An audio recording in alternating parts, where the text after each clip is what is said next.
Has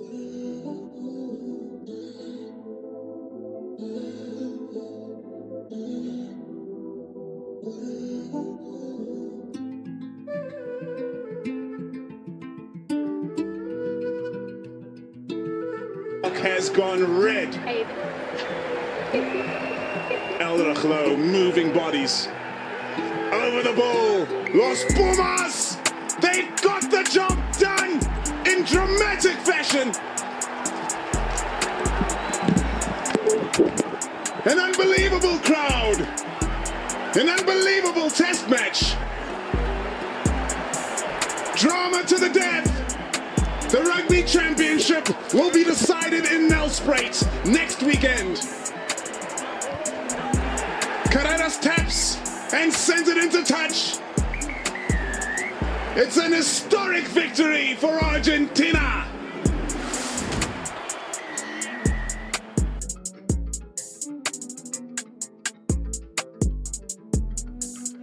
Good afternoon and welcome to another episode of the Rugby Scoop podcast. We're recording live. We have the usual suspects. Vuyo Zanga, all the way in Russia, head coach of the Russian Sevens team. Vickers Miranda, as people used to call him. Smiri Miri, back in the Eastern Cape. Vickers, former Bliss Walker, how are you doing this wonderful and sunny Sunday afternoon in Amsterdam?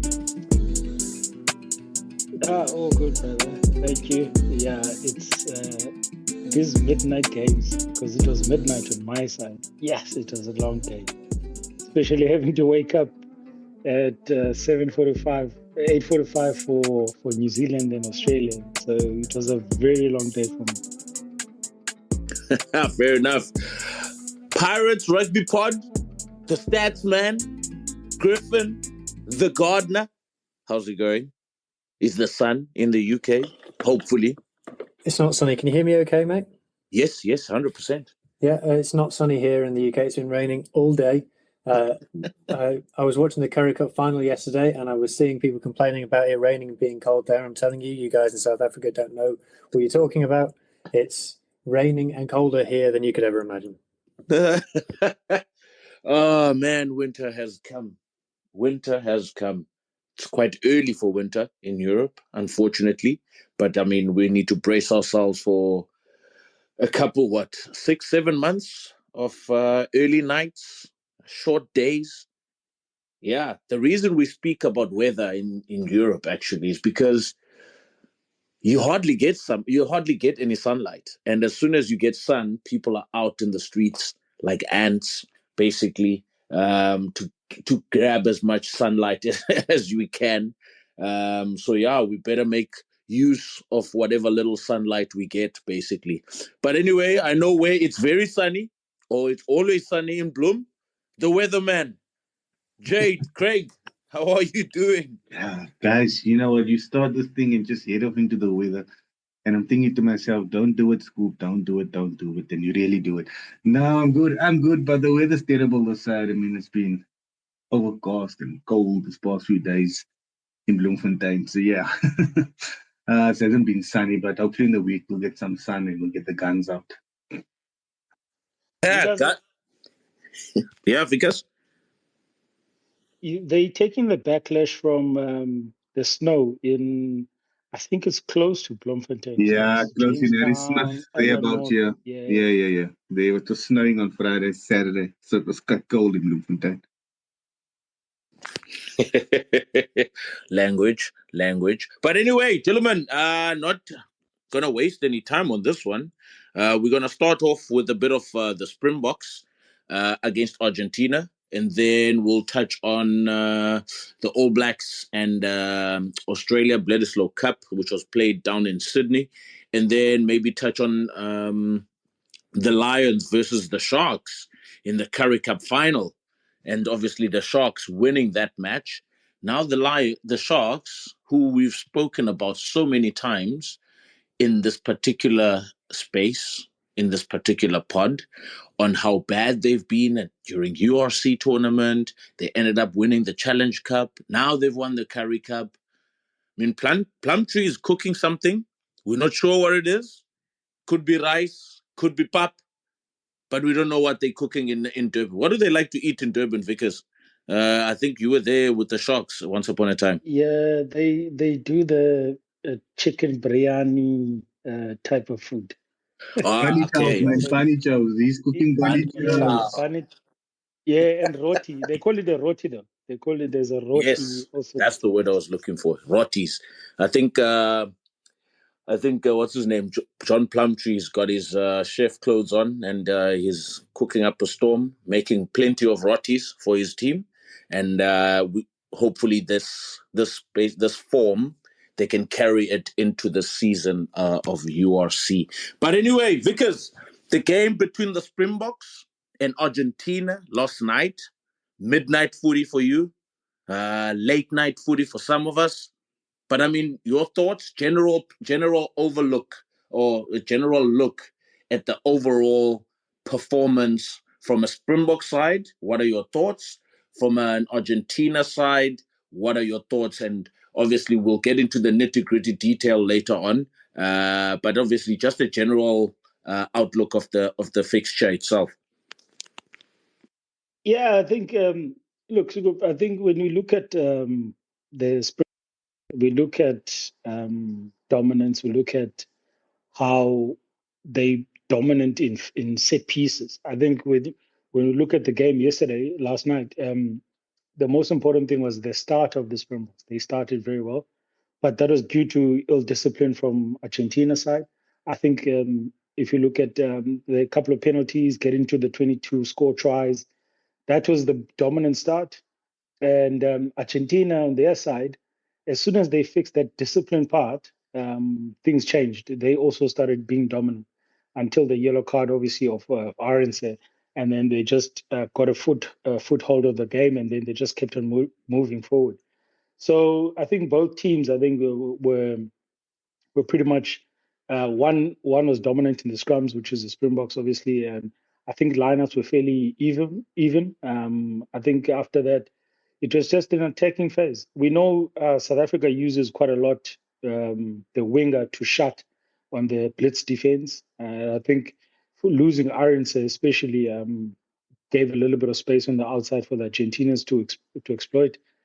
Yeah, as we've been saying, their skills are pretty much top notch, and they kept on just pushing the boundaries. They kept on just making sure that they get back into the game.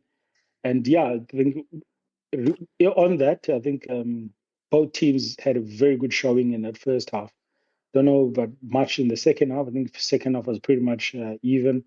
It's pretty much a little bit of a mind game type of thing. Yeah, no, fair enough. Fair enough. Hugh, your general outlook on both sides. I mean, which side for you stood out more between the two rugby nations? I think we need to credit Argentina, especially with that blitz in the first half where they scored 4 tries. You know, not many people score 4 tries against the Springboks, so that's an incredible effort. It's very unusual to see the Springboks concede that many tries in that short a period of time. It wasn't even one half really, because I think the Springboks were up something like 17-0 with 15 minutes gone or something. So it was really, 4 tries in 20 minutes, 25 minutes. So that's extremely impressive. I think Albanese coming in at number 10 has been a revolution for them.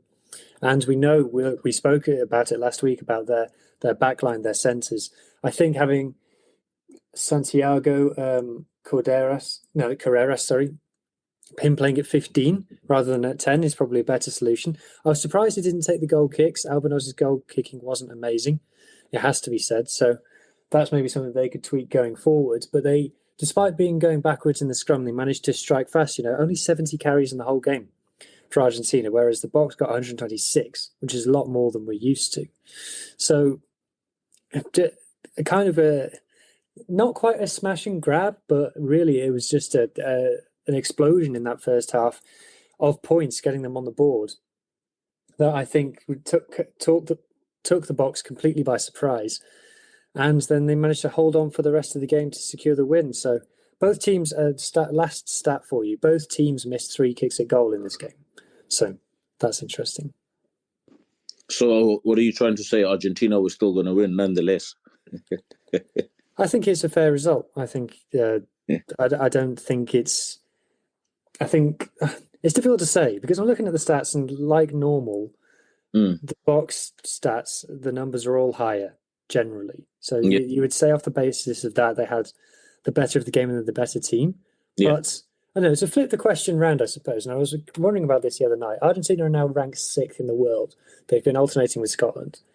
How many teams in a say it's played at a neutral venue, how many teams are you backing to turn up and beat Argentina at the moment on any given day? Oof. So Ireland, I think. South Africa, I think, with their full team. Yeah. Are you backing New Zealand? Are you backing England to beat Argentina every time? I think that's an interesting question. Oof. Yeah, it is. It is. Because at this point, in Bombela next week, I mean, it's going to be a whitewash. It's going to be one-sided. In France, I don't know. It depends on the team that pitches up against Argentina for France. Against England, I see Argentina beating England on any given Saturday. New Zealand, at this point, 50-50, to be honest. Against Australia, Argentina would take that. But yeah, they're looking good. I mean, you've mentioned some very good stats there as well. Hugh, thank you very much for that. But yeah, Jade, before we get into it, I see the South African services. What is this? There's a mispronunciation of the fly off that plays for the Stormers down in Cape Town. Is it Sasha or is it Sasa? Confused between the two. Is Sacha or Sasa? Guys, Okay. I laughed at that one, but I just want to welcome our Benny own guy, Stephen Flower, to the podcast before we start. He's being dubbed with the name of Ben Smuts. So he's Ben Smuts. Yeah. So from now I'll on, allow it. we'll allow that Ben Smuts. But yeah, anyway, getting into the serious stuff. Looking at obviously the two particular game plans. We're talking about a blitz start from both teams in that first 40 minutes. And then in the second half, it's a second half that's riddled down to 9-point game only. Argentina only scoring 3 points. Springboks only scoring 6 points in that second half. But I mean, just a general on the tactical side of things, could you make out what type of game plan the Springboks were using on Saturday? Could you make out what Argentina was using on Saturday in terms of what game plans both teams were using?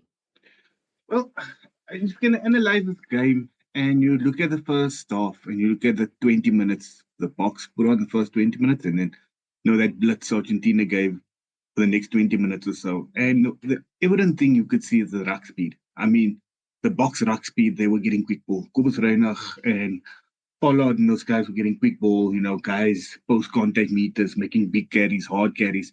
And Argentina didn't have an answer for that, in the first 20 minutes or so. Until, like Vuyo said, they got a foothold in the game. And when you give Argentina a foothold in the game, you give them a sniff, you give them confidence, and that's when they come into their own. I mean, they scored 4 tries in 20 minutes or so, and that's where they shaped the box. Just couldn't. They had some unique shape that Contepone was cooking, where they fly off and everybody bunched up around the back of them. I don't know, Vuyo, what you think of that shape that they had yesterday, attacking shape, because you saw their backline yesterday for 20 minutes. I mean, guys like Carreras, Chocobare, Sinti, Malia were unplayable for 20 minutes, and that was Argentina. They were going wide, getting space out wide, inside balls, carrying through inside balls, getting off gaps, getting through. So for 20 minutes, they were just, they played arguably the best rugby I've seen them play in a while. And it just shows you that this new attacking shape that Contepone is bringing to the team. We've seen a little bit of it against Australia. We've seen in the second half, they did the same thing to them. But it's just unique. No other rugby team bar. I think it's the French, or there's 1 or 2 French teams that's familiar with the setup, but the way they shape up, the way they have their dummy runners running, it's a bit like, prime Brumbies rugby in the 2000s, mixed with, tip-ons. And it was very nice to see. It was something new, innovative, and I really liked that from Contoponi for 20 minutes. And then the Boks came back into it in the second half. I really thought the Boks had the experience, the firepower to win it. They could have won it at the end. However, for that 20 minutes, for the innovation that Argentina brought, for what they showed, the expression, the expansion, everything they brought into the attack, to score 4 tries against this Boks team, I would say, you know what, they deserve that win. Fair enough. They deserve that win. Vickers, Jade talks about shape or attack shape from Argentina most importantly, but also looking at the Springboks, we haven't seen the depth that we saw against Australia in Brisbane. The depth that we saw the Springboks, or the width that the Springboks played with against Ireland in Pretoria, where they really threw the ball around. We saw Pieter-Steph du Toit running in the tram lines, Vickers. But now it seems like they've kind of taken a step back and maybe revert back into what they know, and also restoring factory settings, going back to what they know. Because if you look at that second half, Springboks were very conservative, waiting for a scrum to get a penalty or kick for touch so that they could more, or try and win a turnover during line-out time. But now, what do you make of this change? Because in terms of the attack shape, obviously from Argentina, pretty good, as Jade has said. But looking at the Springboks game plan, are we seeing them moving back into what they know, moving back into their shell, or are they prepared to use both the expansive game and the percentage game? Yeah, so I think if we talk about first things first, if you go into the game, you go with your normal structure. I feel you go into the normal structure and you change your prep, your structure within the game. So I think South Africa went with the structure of obviously knowing that Argentina is also doing blitz defense, and that's why maybe the change of structure. I would have been happier to see, for example, going into the game with trying to play that expensive game, but then being able to change within the game itself, if I can say. So I would have rather gone with that instead of just going, okay, we know they're going to blitz, so let's try bring our structure closer to play a little bit off our playmakers. So yeah, I think that's what I would have done. But I think also they went conservative in this game. Also, when we look at the what you're talking about now, Scoop, is will they change? They go back to their default? I don't think so. I think they will still play that expensive game, but I think they need the right. We always talk about earning the right to go wide. I think they need the right. So they need the right dominant carriers. They need the right platform to be able to execute. I think if you look at the first try of Fassi, where he got the ball out the back, so they could see that Argentina is a little bit bunched. Hence, they had to pull the ball out the back and the skip pass into Fassi's gap. So, which was probably something that was pre-planned, and it worked out perfectly. So, when I look at Argentina, so when you have rush defense, we talk about overloading the channel. We talk about making the defense make decisions. So that is why, Jade, you would have seen that a lot of players were bunched in this sort of the similar channel, because then what you're saying is that to South Africa, okay, let's see who you're going to pick out, and then you're trusting your playmakers to obviously make the decision. I think, like Jade has mentioned, Contoponi has done such a good job with the attack shape of Argentina, and I think going forward, it's going to become troublesome. The only thing that lacks at the moment is their discipline. They need to start finding that balance within their discipline and stuff. Fair. Jade, jump in there.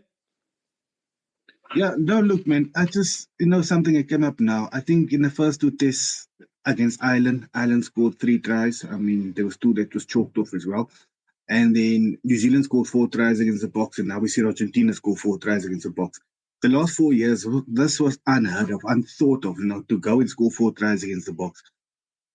Do you think, I don't think, Scoop, I want to give directors at you, but do you think that the Mzwakhe Nkosi factor is playing in with the box where there's a little bit of a difference, in the defensive shape, or maybe the teams, figured out the blitz defense a little bit? But I mean, if you're looking at they are leaking tries at the moment, which is a little bit uncharacteristic of this team. They've been so solid on defense. I mean, if you look at the Rassie Erasmus era in the Bok team, you really think defense and, dominant forward back. That's the two characteristics that come out of it. But I mean, they're leaking a lot of tries at the moment. I know they are chopping and changing a lot of players, but it was just a little bit of a concern for this Bok team. Yeah, that's a fair point. I think Vickers wants to jump in here and take this one. No, I wanted to actually mention the part that, if we remember, as soon as the Arians yellow card, there was a lot of attack going that way, because like I mentioned earlier, the blitz defense from the Springboks, they use a lot of their winger to come in, and I think I would love maybe you at some in our obviously social media just to say how many times they went that way after the yellow card, because I remember Montero scored after that, the winger scored after that, or if I'm not mistaken. But most of the tries that came through, it was because they were missing that link of that winger that got a yellow card.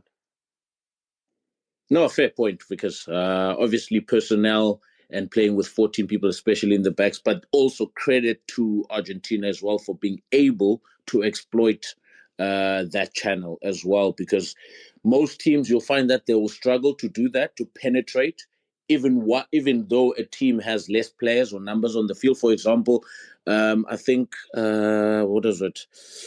New Zealand got 2 yellows, if I'm not mistaken, against Australia. And Australia struggled to penetrate and actually get over the advantage line and score tries in that first half, or just beginning of the second half, if I'm not mistaken. But going back to Jade's point about missing a Mzwakhe Nkosi, I think Mzwakhe has really laid a good platform for the Springboks, especially on defense. And the Springboks could scramble quite well on D, under Mzwakhe, obviously. But now, if we really try and compare when Mzwakhe was there and these, maybe how many tests have the Springboks played now? Almost close to 10 at least, roughly. But yeah, if we look at how many tries they've leaked, it's because now teams, first of all, obviously are understanding how to work around the defense, how to work around the rush defense. Because remember, the Springboks pattern on D is to come from the outside in, to close those outside channels. But I mean, we go back to a pump and pass from a Tyrell Lomax, where Springbok players were jumping up like like starfishes, or starfish, sorry, my bad, like starfish, and then obviously working around and making a pass, and then having overlaps on the wider channels. We're getting a lot of teams now holding onto the ball a bit more, and those back passes helping a lot with the rush defense. Because if you watch a Jesse Creel, if you watch a Lucanio Arm, if you watch a Cheslin Colby, Andre Pollard, those players have been caught out of position on defense quite a lot in these test matches. Maybe then there's a disconnect in communication, or the guys are just not reading those plays quite well. And maybe somebody now who has taken Ninaba's role is not maybe holding those players accountable enough. Because, for example, maybe a Ninaba would have called those players in and said, "Hey, listen, guys, we can't keep misreading the defensive patterns. We can't keep missing tackles in these areas, for example," because back then they wouldn't make these mistakes. But now it seems to be an ongoing thing. And also, if you look at the disciplinary element of the Springboks, before this debate about 20-minute red cards and things like that, a lot of Southern Hemisphere teams, or a lot of New Zealand and Australian teams, were making a lot of high tackles, getting yellow cards in matches, etc. And you wouldn't see that from a Springboks perspective, right? They were quite disciplined in that element as well. But now they're a team that's copping quite a lot of yellow cards if you are keeping in touch with their disciplinary element. So there's so many things that are kind of adding up. And then now yesterday, obviously, yeah, it kind of cost them in terms of Argentina being able to exploit those channels. Yep. And now moving on to another part of this conversation as well, the kicking element, Hugh. Breather. Mani Libok. I mean, we have to have this conversation. I'm looking at a Sasha Feinberg from Gomez Zulu, who's currently injured.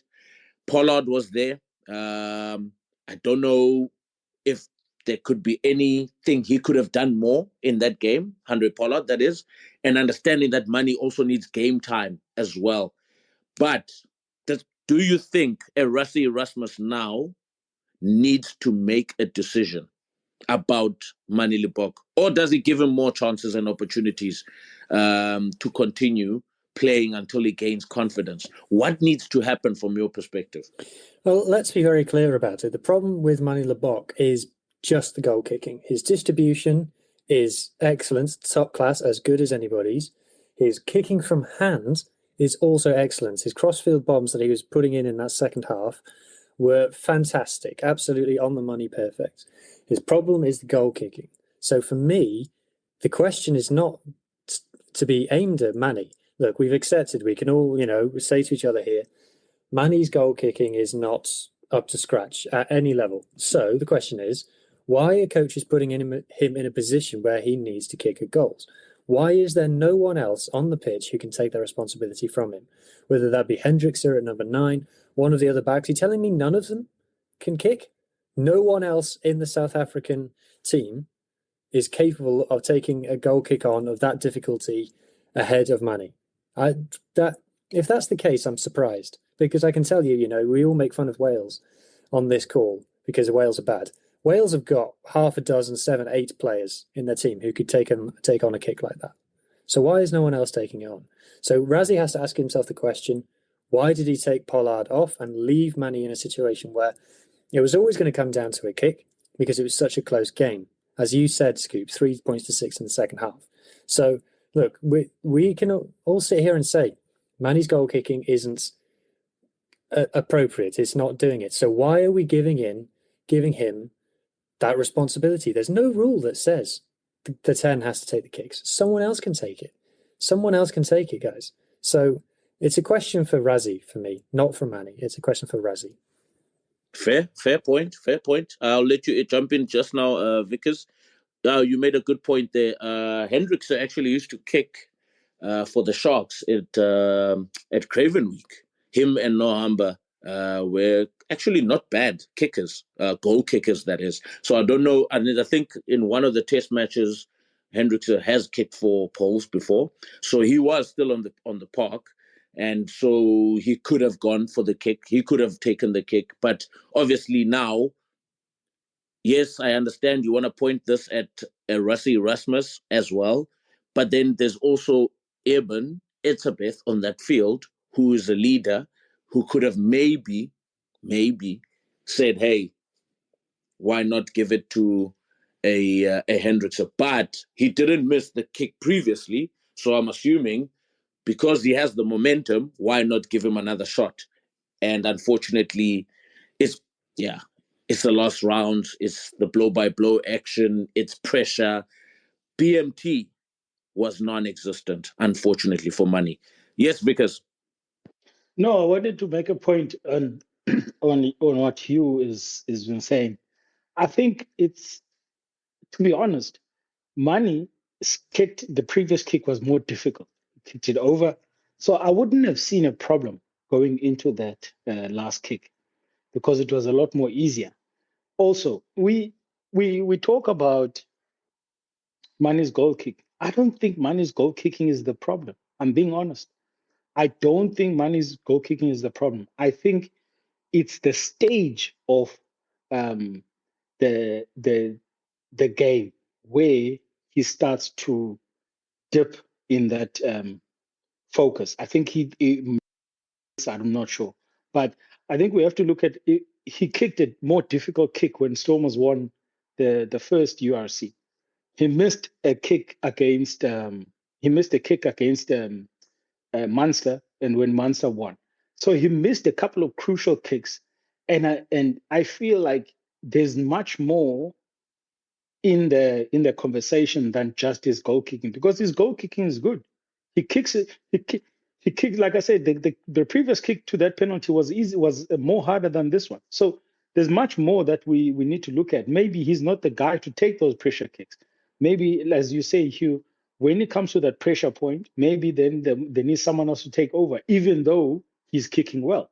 So it's a question of, obviously, that needs to be sort of looked at. But I don't think his goal kicking is a problem. I think that there's the possibility that mentally, maybe he's not there in terms of that kick or No, those kicks. fair.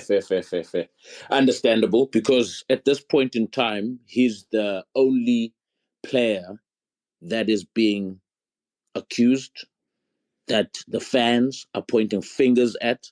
Jade, do you think now it's fair? I mean, everyone is pointing at Mani Libok. Everyone is pointing at Salman Murat as a leader on Saturday. But from where I'm sitting, last week I saw the team being named, the Springbok team for this particular test. Personally, I thought, I don't know, this team does not give me any confidence that they could do it away in Argentina. If the Boks were playing at home with this particular team, yes, 100%, I would be confident that they would beat Argentina. But going away, I looked at the lock pairing. I was like, this is the engine room, right, of any rugby team or any rugby nation.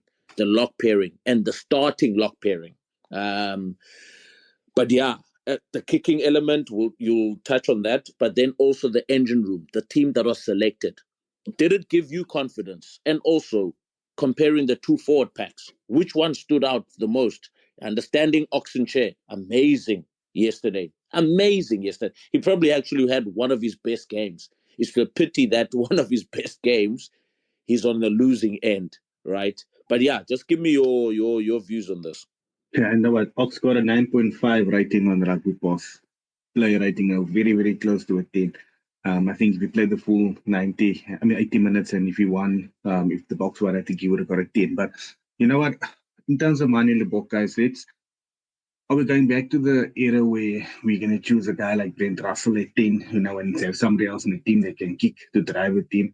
Or are you looking for somebody, that has an opportunity to play in arguably the best team in the world and take this team forward at 10? You got to make those pressure kicks. That kick there, Mani gets that kick over there. He could put this whole bad kicking, reputation behind him and say, well, I won the Boks game. That's why you want to be. That's why you dream of being the Boks number 10. That's why you dream of playing, fly off at international level. That's why you practice your goal kicks, to win those games for your country.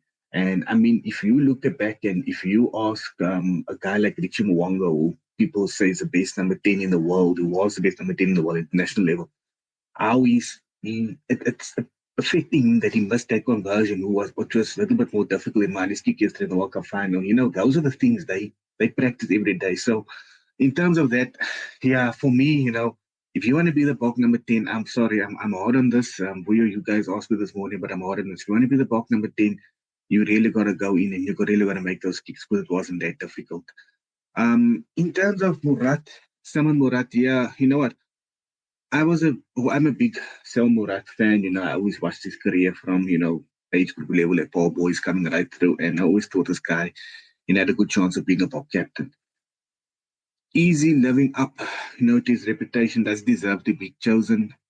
The jury's still out. I mean, he hasn't really been that effective. He hasn't really been that good. But if you're looking at it this way in Scoop, and you mentioned it earlier in the week, and we've said it numerous times on this pod, if you take Peter Steff, Itzebeth, Francois Herber, Kolisi out of this team, it's going to give you an inconsistent Bok team, because those guys are, close to borderline irreplaceable. So that is the situation we got in yesterday against Argentina, where we never had, the likes of Peter Steph, the likes of Polisi and those guys on the field to calm the guys down. After that second draw, Argentina scored and said, listen, guys, let's change tactics. Let's do this or let's do that. Let's try and maul. Let's try and keep the ball. Let's go close contact. Let's not kick it away. Let's milk a few penalties, just take the sting out of the game. So, that's what you get in pressure situation. The similar situation to what the All Blacks are struggling now with, losing all that experience. So that is what you get, when you lose, world-class players like that, you're not playing with. So for me, in terms of Murat, it's very, very difficult for him, to come in and to perform, because when he's replacing somebody, he's replacing Eben Etzebeth, who will be next week will be the most capped Springbok player, arguably the best tight deadlock in the world currently. So big shoes to fill. Yes, he has to perform better. We have to see him carrying stronger. We have to see him, being more effective at line-out time, we have to see him around the ball. But just take note of that as well, when we do replace Eben one day, this is a kind of situation that you're going to sit with, where the guy, you're going to compare him to Eben, you're going to compare Ben Jason Dixon and Eric close to Peter Stephen, you'll be like, oh, you know what? They're not as good as those guys. So from there, the good thing now is for Rassie is he has a chance to groom these guys, to take over in the next 3 or 4 years, and to get used to playing test match rugby. Whether Murat, whether Ben Jason Dixon are the right guys, the jury is still out. But if not, he can get another four-locking, he can get another blindside flanking, to work with Eben, to work with Peter Steph to Toy and move forward like that. So that's a good opportunity in terms of continuity for the Boks.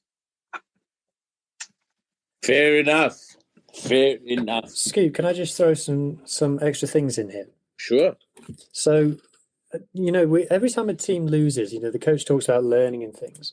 And it's a bit of like a cliche at this point, but it's a very unusual game plan that Argentina used here. So if we give you some examples, 49 rucks in the whole game Argentina had. 49. That's the lowest number that I've seen in recent times is mid-60s, and that was particularly low. I mean, if I give you the contrast of how many rucks other teams had this weekend, we got 106 for the All Blacks, 97 for the Springboks, and 93 for the Wallabies. So less than 50 for Argentina. But they had how many passes now? They had 106 passes, so more than 2 passes per ruck. So that just tells you that they're looking to avoid contact. They were looking to hit the space. And finally, 2 more defensive stats. I don't tend to believe in defensive stats, but the top tackler for Argentina was their outside centre, Cinti, with 16 out of 17 tackles. Highly unusual. You don't see that very often, that the outside centre is the top tackler, or that they have that high of a success rate. And finally, Argentina got 21 dominant tackles in this game against the Springboks. The Springboks got 5. You're never going to see that again. You're never going to see that again. So when I say, talking about learning, Rassie's faced here a team playing in a way against him that he will have never seen before, that we've never seen before. So this game, it's a 1-point defeat, remember. This game will make the Springboks stronger if they can take the learning from this weird opposition that they faced on this day in history. 21-5 dominant tackles.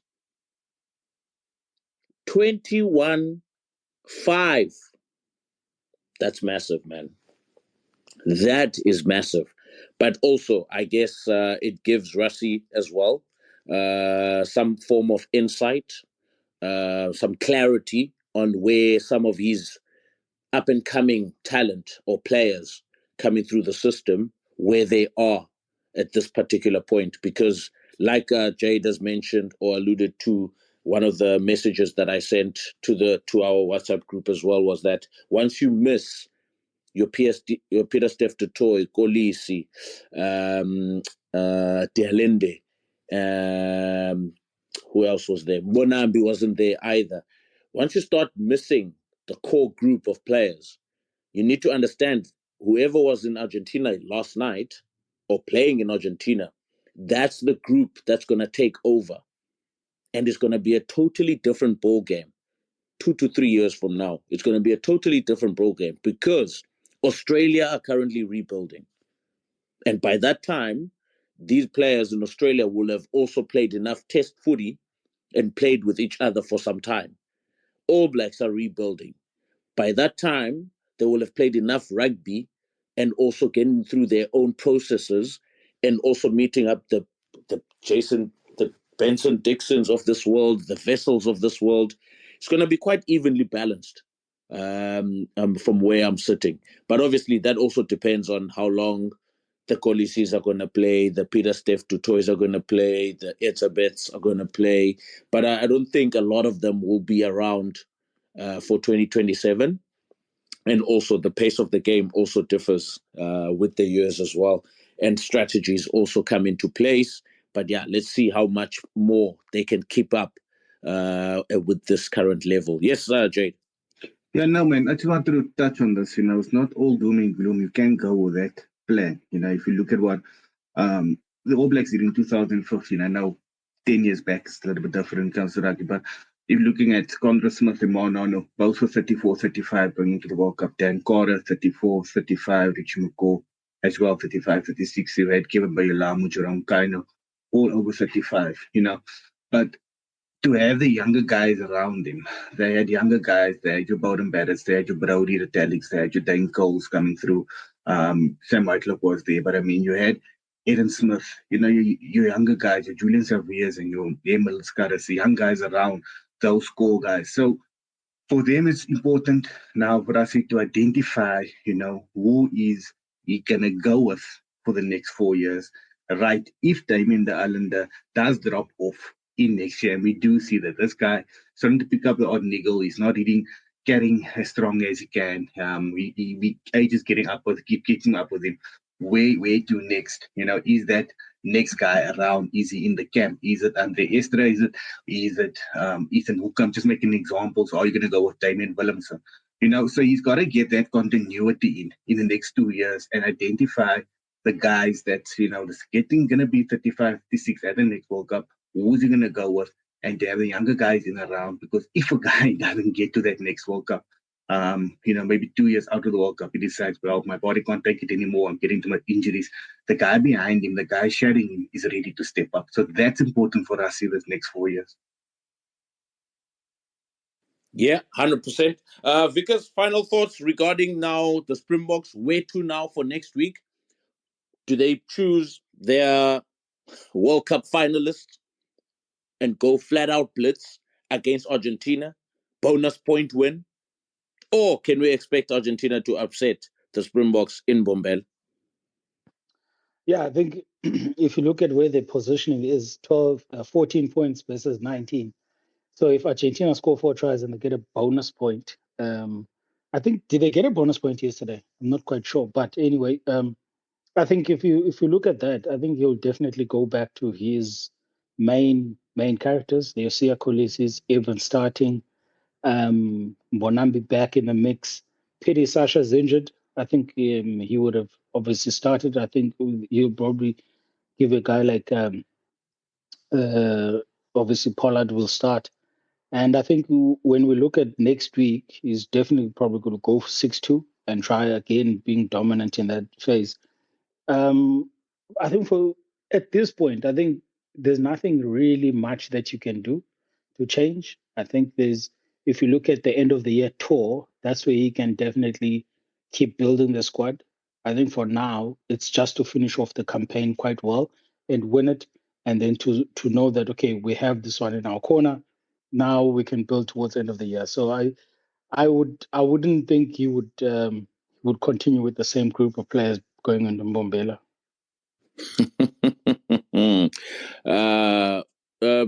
Hugh, Vuyo speaks about what's his name, Pollard, starting again next week. But now, if I'm looking at the list of 10s that are available, does he go back to Money again next week, or does he bring someone in like a Hendrickse who's been part of the system as well? It'd be a big call to bring Hendrickse back in. And I think that Plumtree would be pretty pissed off about that because the URC is about to start and he quite likes some of his players available, I think. I don't know. I think you have to go Pollard. The problem is that if you've got Willy Leroux available, then you can get away with not having Money on the bench because you've got someone who can cover 10. question you got to ask yourself is, if Pollard goes down, who covers 10? And if there's no one apart from Manny to do it, it's going to have to be Manny. Fair enough. Fair enough. Now, gentlemen, moving on to Jade's favorite topic, the All Blacks squandering 28-7 lead. 28-7 lead. Jade, talk me through it. Missed opportunities. Missed opportunities. You can't make mistakes like that and not put a game to bed. I mean, if you look at it, All Blacks came out, played brilliant rugby. The first 20, 30 minutes, all over Australia. It felt like a real super rugby game where the New Zealand team was all over the opposition. And then you look at the mistakes they made. I mean, a crock roll from Rico Ione, where Cody Taylor and guys were in space on the outside. You're looking at Scott Barrett at one occasion on the trial and popping the ball instead of just keeping the ball. 2 chalked off tries with TMO, one for a knock-on, one for a forward pass. Dale McKenzie on 2 occasions, not executing a pass as a 10, not executing the final pass, unthinkable, Ori Savia getting yelled up over the line. Certain things like that, not putting the game to bed, allowing the Wallabies back into the game. And then Wallabies go into the break, just 14 points down where they were completely out of it. I don't know if this thing has become a mental block for New Zealand, where in the last 20 minutes they can't score any points because they haven't scored any point in the last 20 minutes in this rugby championship. So for me, I don't know if it's a mental thing or is it really something that they really need to address. Razor really needs to look at this weekend. I mean, he's got 2 things to look at, the Wellington curse and in this final 20 curse. And Australia comes out, guy stands in the crowd, sings Waltzing Matilda, and they're a completely different team in the second half. And it doesn't need... Yes. Did you see that? Like, this guy sings Waltzing Matilda. Oh, shit, here we go. But anyway. That was old school. Old school Australia. Australia. But anyway, I felt that, Ethan de Groot, giving away a penalty after New Zealand just got a big moral victory. Big moral victory and getting the ball yelled up at the mall at 5-meter mall. He gives away a stupid penalty at scrum time. Australia goes to the line there. Sam Cane miss a penalty. Miss a tackle, they score. Now, for me, that makes it about 28-14 going into halftime. For me, those are moments they need to iron out. Those are small things they need to iron out to put teams away. Australia was there yesterday. New Zealand had to put them away. They could have scored 50, 60 points yesterday. Instead, they wasted opportunities. They should have been comfortable for them at the end, but they're going home now with more questions than answers, Razor and his team. I think they need to sort that bench out with Jordie Barrett next week out. Looks like he'll be out for some time. Who's going to play 12? What are they going to do on the bench? Are they going to bring Billy Proctor in on the bench, or are they going to give Anton Brown a start? So he's got a lot of things to think about next week. What does he do with Dave McKenzie, Bowden Barrett's fit? Does he give Will Jordan another game at 15? So, all of those things you got to get together. But his final 20 minutes, the drop-off, in intensity and the drop-off in performance in that final 20 minutes, not just from the bench coming up. Everybody looks at the bench and say, yes, it's the bench, but also the players on the field as well, because there's a lot of starting players that get yellow cards in that last 20. And for me, that's crucial. So, yeah, Razor's got to look at this, and focus has got to be on ending the game much better, because at the moment, they're the best first 60-minute team in the world at the moment. If rugby was played for 60 minutes, they'd be the number 1 team in the world. But after that, they've been pathetic. The best 60 team in the world. Vickers, we've spoken about the Springboks 10 jersey issue, but I want us to focus on this All Black number 10 jersey issue. Damian McKenzie, plenty of opportunities, but it doesn't seem, to quite get it, or he doesn't seem to be in control. I mean, we talk about a number 10 being in control like an NFL quarterback, marshalling the troops, getting the forwards into the right areas, getting that back line to work better in terms of finding space and putting players into space. He gets caught a few times running too laterally probably killing the space for his backline players, gets caught a few times trying to be fancy instead of just doing the simple basics. And you as a coach, you would probably, I mean, those are the coach killers we talk about. But from your perspective, I mean, you pointed out a few things that you've seen from Damien in certain areas of the field, right? So, for example, between the two 10-meter channels, or between in his own half, between the 10-meter channel and the 22, or in opposition half between the 10-meter channel and the 22, or inside the opponent's 22. But yeah, just take us through maybe what you've seen in terms of how he's attacking, or how his shape on attack looks like. Yeah, so I think it is a tough question because there are a lot of things that need to be obviously visualized and need proper video. But one thing that I've picked up, he's very inconsistent. And as a playmaker in that role as a 10, you can't be inconsistent, because once you start being inconsistent, you start losing the game itself. So I think there's a lot of inconsistency with him, and I would really still say probably a Bowden Barrett needs to go back to 10, or he needs to call back Mwanga to come back to marshal the troops. But in terms of what you guys have had now, in terms of New Zealand, I don't think he's it. I don't. If the game is loose, he'll probably look good, and we'll all praise him. But once we play test matches where you get him in structure, it becomes more difficult. So with his attack shape, I noticed that he was standing more in the pocket for wide rucks. From wide rucks, he was standing more in the pocket, obviously to create that element of am I kicking or am I passing? And they were playing way too deep. And I feel like Australia, because Australia's defense was so passive, they didn't come up. They were just waiting. I felt like they could have changed that structure going into obviously the next quarter of the first half and into the second half, but they didn't. They kept on putting the same thing. And obviously that comes from having played 2 weeks of the box rush defense and probably felt, no, there's no space. Now they were trying to create space by doing that.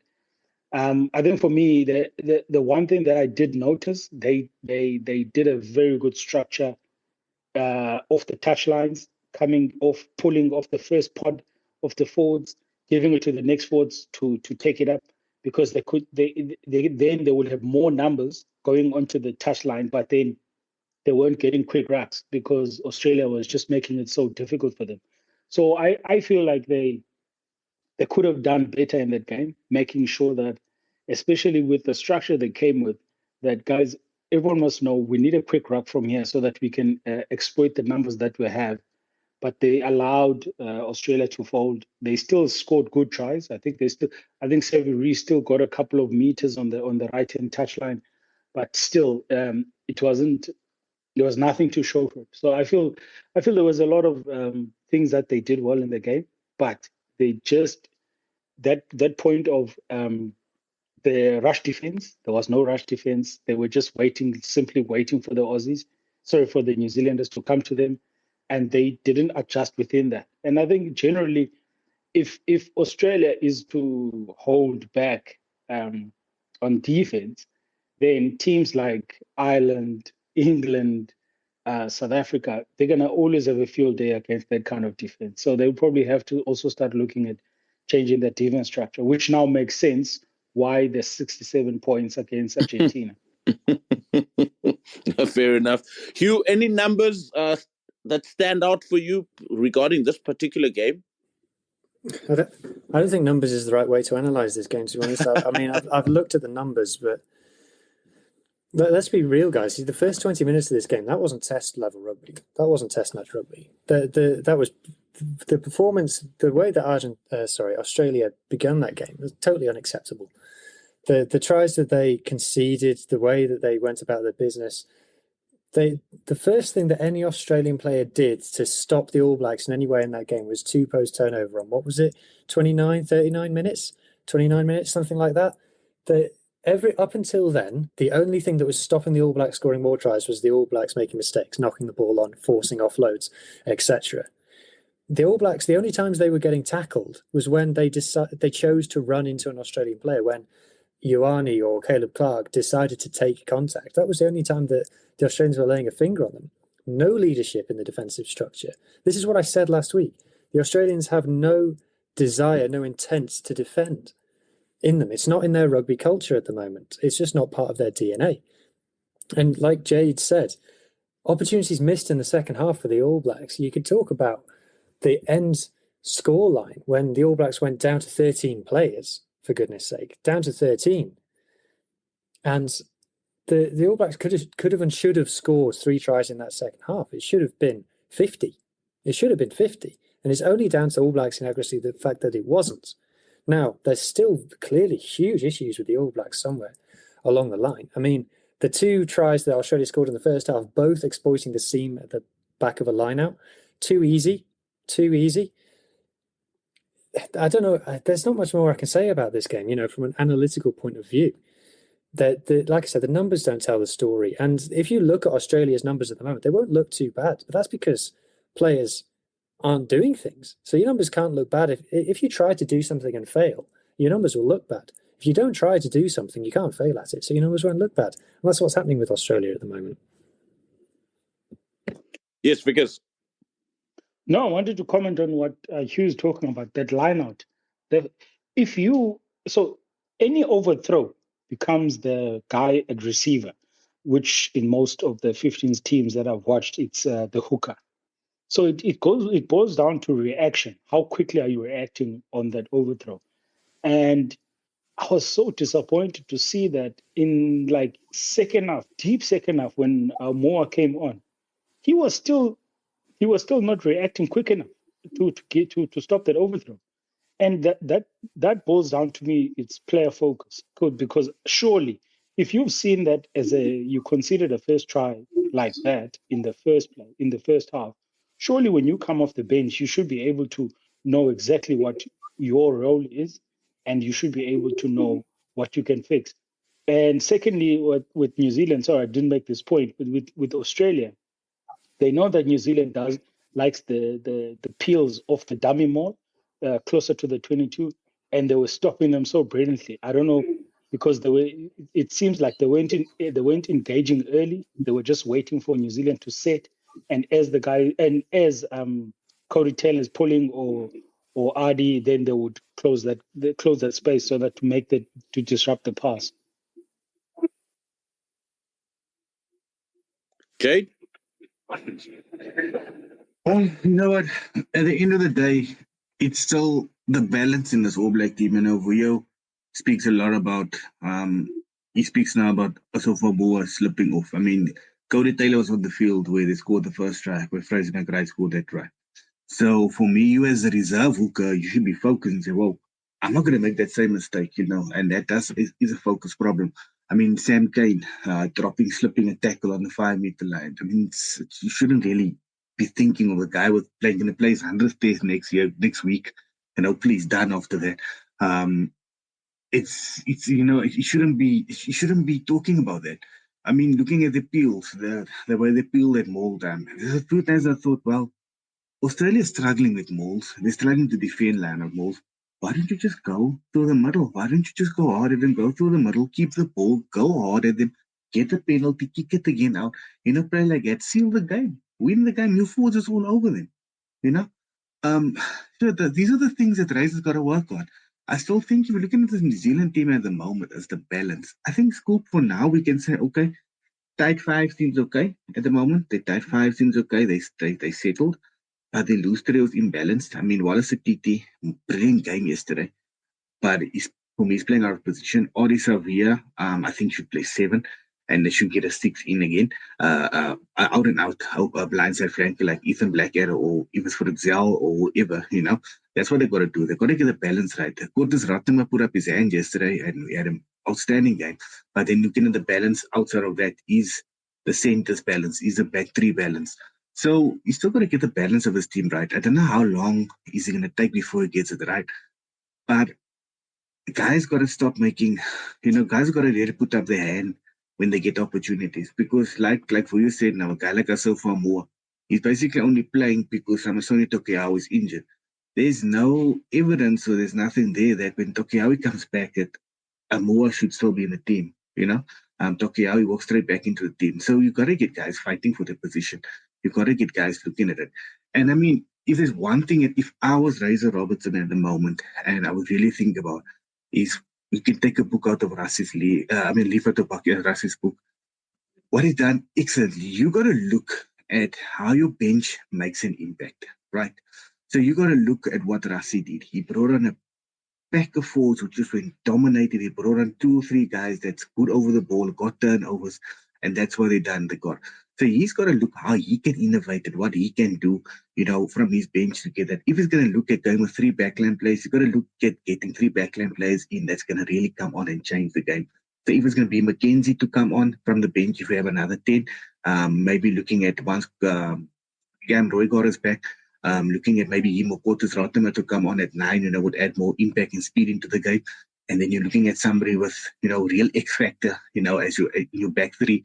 And then you're looking maybe at a guy that's good over the ball, like Du Plessis, Karefi, Peter Laka, those guys like that, as you Lucy. And then you lock, with your front row that's coming on. Got to be guys that's going to get on the park. They're going to get steals, line-out time, or they're going to get turnovers at scrum time. So he's got to look at getting guys in there, in that system, that's the best, that will create the best impact for 30 minutes, instead of getting the best guys in his squad where, they're just on the overall ability. You got to look at getting out the best from your bench and getting the best impact players in. I don't think he has that at the moment. Well, he's poisoning his own water, isn't he, by not picking Blues players?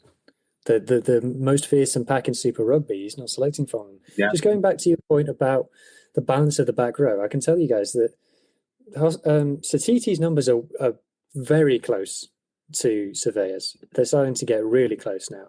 So Surveyor 17 carries, Satiti 16. I think Surveyor 16 tackles, Satiti 14. So we kind of have this at the Scarlets as well at the moment, where we've got Veer Fafita and Tame Plumtree playing in the same back row. Objectively, 2 of our best players, but basically the same player twice. And it doesn't work from a balance point of view. I think, considering the stick that Ethan Blackadder was taking at the beginning of the Rugby Championship, and I think they're starting to miss him now. He brings that balance that they're missing. Yeah, no, fair enough, gentlemen, fair enough. So Jade, basically, who would you put in at 12 for next week? Well, I know what he's going to do. He's going to start Anton in the Brown, and he'll most probably bring Havili in because there's nobody that can play. Havili? Yep. Proctor can't play 12. Havili's in the squad. So I think bring Amua in. I would bring the guy I would bring in at 12. I would have him close to the squad. I'm saying it today on the spot. You will remember him for in a few years' time. There's a kid at Wellington called Riley Higgins. Watch that kid. He's at 12. He's been outstanding in the NPC. He's been outstanding. But I mean, at 12 at the moment, I think all Curtis Rauner played with Taranaki. Those are out and out number 12. Jory Barrett, there's nobody really that put up their hand. I think the guy that we'll see next week, Antonio Brown, will come in. And then maybe Proctor on the bench. I'm not sure if Proctor can play 12. I know Rico is not really at 12. But you might see Alvilio on the bench. Oh, no. Caleb Clark. No. What he'll do is Plummer can play 12. He can cover at 12. So I don't think Alvilio will play. So Plummer will stay on the bench. Thanks. Good luck in Wellington. We know what the cake tin is all about. Vickers, your starting lineup for next week for the Springboks. Back to original, mate. Back to original. Oxenche, Mahaba, Ibn Isabel, Noki, Sia, Peter Steph Dutoy, and Jasper Wiese.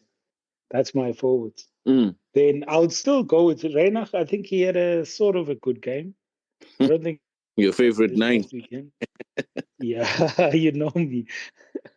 Then probably Pollard. 11, go back to Arense, 11, 12, Dialende 13, Creole 14, Cheslin, and then 15. I'd still go fast. I still wish we could have that back three together. Those guys, Arends, Kobe, and Fassi. Okay. Hugh, you agree with going forward to next week for the Springboks?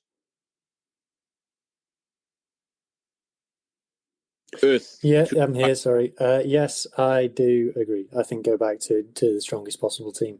It's disappointing that, from a Bok point of view, I'm sure Razzie's disappointed to not starting to build up the win streaks like the great teams that we've seen. I'm sure that was the thing. That was going to be my next question regarding this particular run, because I mean, most teams that we've seen post World Cup, teams that have won World Cups, have had very good runs. I mean, at least a 10-0 situation, 12-0, 13-0. I thought this team was capable of at least a 15-0 from this year. But then obviously the speed hump against Ireland happened. And then now the speed hump against Argentina, unexpected. But I think Rassie will have learned a few lessons going into the end of the year tour, because obviously the Rugby Championship is done and dusted. But going into the end of the year tour, he will after this game, you will have a clear view on how to manage the youth and the talent that's coming behind the Sias and the Etzebeths of this world, because you're playing Wales away, you're playing England away, and then who's the third one? I think it's a third tier. It's a tier 3, tier 2 nation, Scotland or somebody, but one of the two. I'm not sure. But yeah, so you will get a very good idea of what he needs going forward. Jade, your All Blacks for this Saturday next Saturday, this weekend, next Saturday in Wellington? I think I won't start the group. I would have Williams, Taylor, Lomax. I'm tempted, Vi's done well, but I'm tempted to give Perry Toops a run again. I put Vi on the bench just to see if I can get that final fatigue how he comes on. Maybe he's an option there. With Scott Barrett, obviously Sam Kane's gonna play because it will be his 100th game. Is it? Yeah, I think this weekend is his 100th. Yeah, so obviously I think he will play.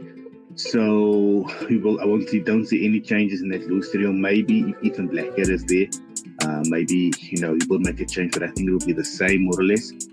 Cortez, I would start with Bowden at 10 this weekend. But then again, kicking at Wellington, that's the problem. Don't have Johnny Barrett there with your anchor, and I mean Damien McCann is K-ish from the team, but we're not supposed to kick the poles. But Bowden 10, Caleb Clark, then I would have Caleb Clark, and other wing would probably Steve Reese again. And Jordan fullback was then Antonina Brown and Rico. But yeah, I don't know. But maybe Reiser, changes it a bit. Maybe he gives Bowden 15 again, and he gives Damien again at 10, and then Will Jordan on the wing. I don't know what he'll do there, but yeah, I'd just like to see maybe. But I think it also be TJ will play also from the bench because it'll be his last international game in Wellington as well.